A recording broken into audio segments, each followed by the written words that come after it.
Hey, Grand Retro Circus, and welcome to part 2. So, without further interruptions, let's get started. So, when I left off, I left off with this. After they escape, Eggman reveals that he's being taped from the space station Ark.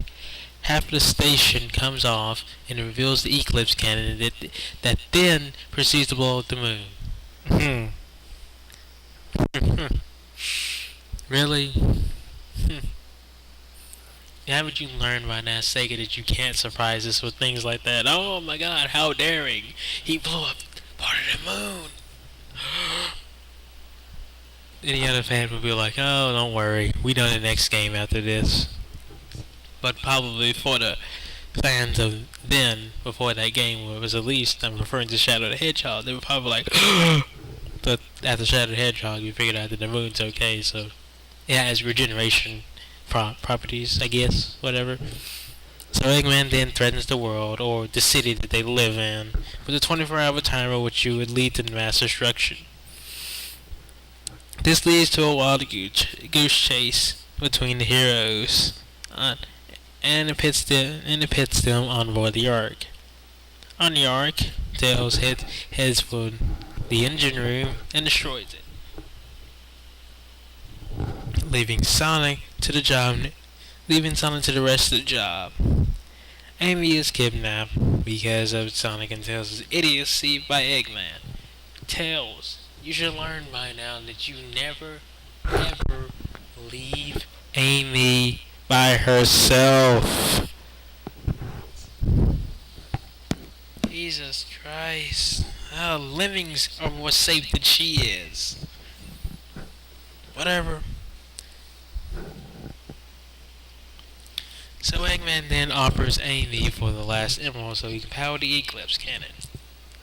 Lo and behold, he goes on to it, tells his little trick. He knows that one of those emeralds are fake.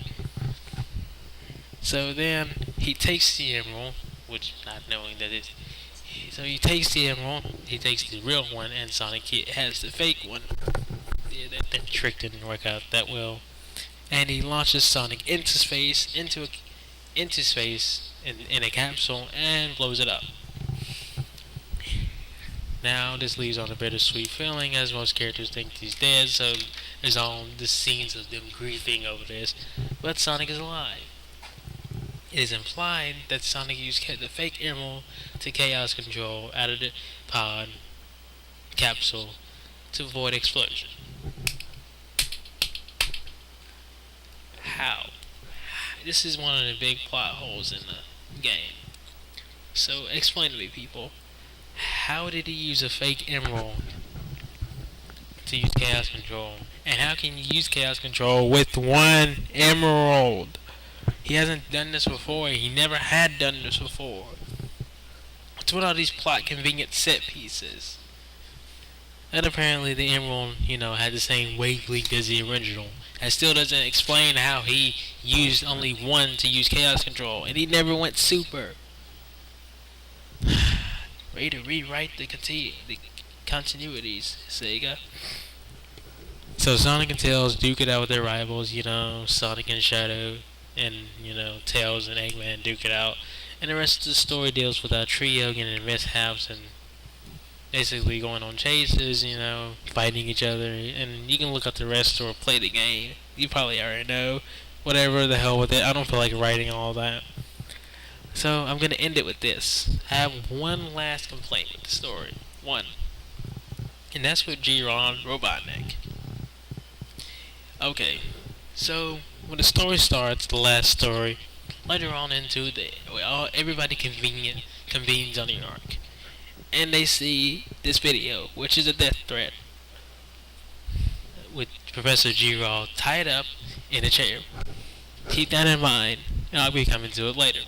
Now, explain to me, how in the almighty, unrighteous hell, did he... Oh wait, first of all, let me address this. Why did they record this death threat and leave it on the Ark? Why would you record something that could have been valuable to you and leave it on the Ark? Because guess what? This death threat kinda comes in the later entry of the Sonic franchise. Shadow the Hedgehog. But how in the unrighteous hell did he do this? And I'm gonna explain what this is. He basically says that the colony arc was designed to go on a complete crash course with the Earth in order to get his revenge on humans for killing his daughter. So how did he do this? We never got any sort of ideas that the arc was able to do this except for this one point in the story. So how was he able to do this from his shell cell? How was he able to program the arc from his shell cell? Nobody was at any sort of control room where they can press a button and say, beep, arc destination Earth. None of that happened. So how did he manage to do this from his shell cell? And you know it's a jail cell because look, that's the same jail cell that Sonic was in. But whatever. You really have to have a powerful suspension of disbelief for the story. Stuff happens out of nowhere and simply out of plot convenience. Like that conveniently placed space shuttle, that expensive ass space shuttle that leads them to the Ark. And also Knuckles for that matter. I didn't mention much of him because he doesn't have any real relevance to the plot. I like him as a character, but he just didn't feel that necessary here.